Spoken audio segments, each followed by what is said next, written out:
So, hey, we need to talk. There's been a growing discussion in the Invincible fandom about the show's animation quality. Some fans on Twitter have been sharing clips that, to be honest, don't put the series in the best light. And to a certain extent, the criticism is fair. There are moments when it's clear that the animation team had to cut corners. That said, I don't agree with the people who are completely writing off the show just because of its animation. A lot of them compare it to studios like MAPPA, who made Jujutsu Kaisen and Attack on Titan, or even certain Western animated shows made by smaller studios.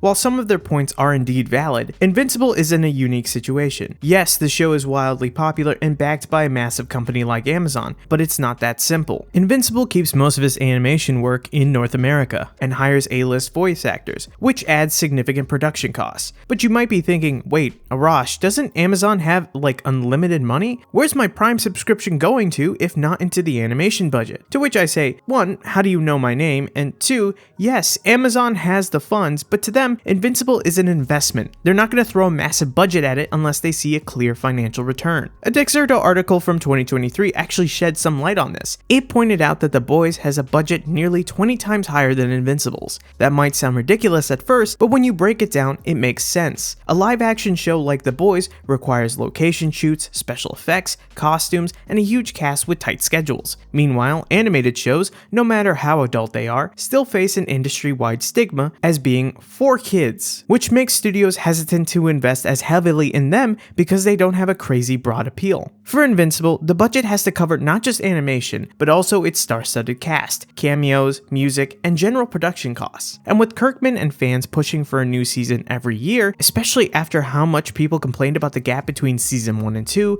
some compromises have to be made. That's why we occasionally see awkward animation frames where they clearly didn't have the time or resources to polish everything. Heck, even the show itself acknowledged this in season 2 episode 7 when Mark was talking to the animator of Science Dog. And for those saying Invincible should just look like MAPPA's work, let's be real. The work culture between Japanese and Western animation studios is completely different. Both industries have issues with underpaying animators, but Japanese studios are notorious for brutal working conditions, insane deadlines, and mistreatment of the staff. Even some Korean animation studios, which Western productions often outsource to, operate under similar conditions. While I can't confirm what's going on at the studios that Invincible hires, this is just the reality of animation production. At the end of the day, it comes down to that classic saying, fast, good, or cheap. You can only pick two. But that's just my take on this whole situation. What do you think? Let me know in the comments down below.